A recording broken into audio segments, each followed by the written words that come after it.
Hi, I'm Frank Moore, one of the operators on the Big Muskie. Big Muskie primarily is operated similar to any of the drag lines, other than it's a little larger, but it's very simple, very easy to run as far as the operator's standpoint of view. On the left we have the drag controller, which its function is to drag the bucket in, load it, let the bucket out to dump it. On our right, we've got hoist controller. This control raises and lowers the bucket. At our feet, this machine is swung with the two pedals. One on the right swings the machine to the right, and one on the left swings it to the left.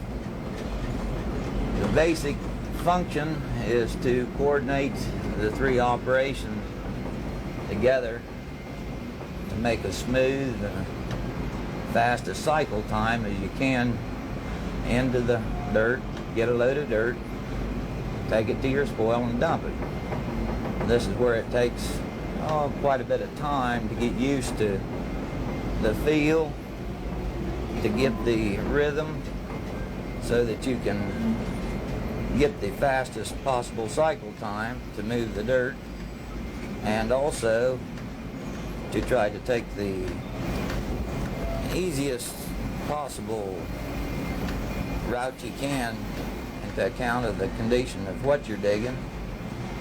Sometimes if the digging is rough, the rock formation is bad, why you have to slow down to keep from breaking the machine.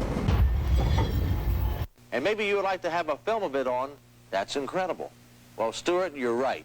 And here's that incredible story. To move Big Muskie, or walk the machines we call it, we have hydraulic operated pumps that raise it and lower it, raise and lower the tub off the ground. It's the only hydraulically operated machine that is built. Raised by hydraulics, it takes one giant step at a time. Big Muskie's top speed is 1/10 of a mile per hour. So we'll speed it up for you.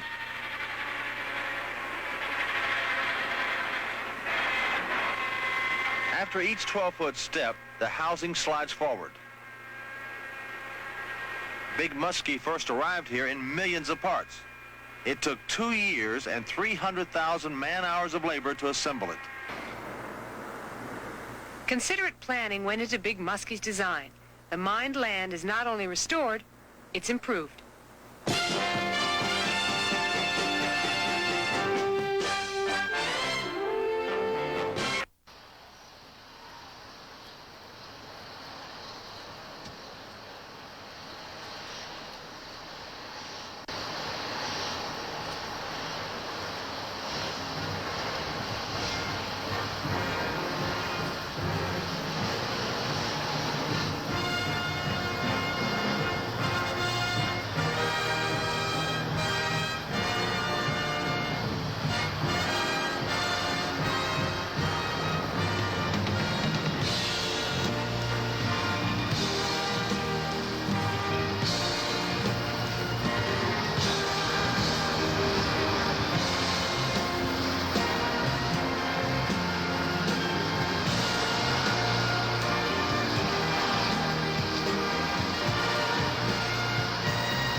Big Muskie was operated by the Central Ohio Coal Company at its Muskingum mine in hilly southeastern Ohio, hence the name Muskie.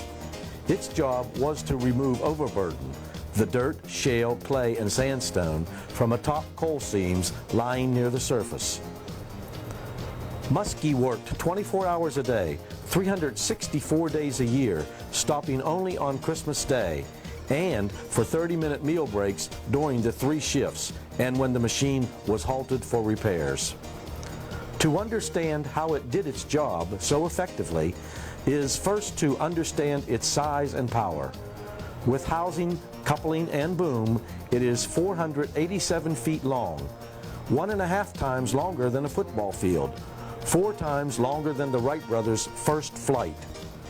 Muskie, 151 feet wide and 222 feet high, weighs 30 million pounds, more than most U.S. Navy cruisers, more than 128 Boeing 727 jets, and more than a line of automobiles stretching 25 miles. It could hoist a load as high as a 30-story building and drop that load 2 city blocks away. It had up to 52,500 horsepower and an average demand per hour of 14,000 to 18,000 kilowatts, enough to supply 90% of the electricity for Las Vegas. The Muskie was operated by 4 crews. Each crew had 7 positions: an operator, a master electrician, an oiler, a welder, 2 groundmen, and a laborer. The base of the machine had an outside diameter of 105 feet with a 90-foot roller rail circle diameter. The machine swung on 128 rollers. The boom was over 214 feet above the ground. With a boom angle of 38 degrees, the Muskie had an operating radius of 302 feet and a maximum design digging depth of 185 feet. The 4 hoist and drag ropes were each 5 inches in diameter.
The bucket holds 220 cubic yards, large enough to hold a 2-story house and large enough to hold a D9 dozer. The bucket's capacity is 325 tons.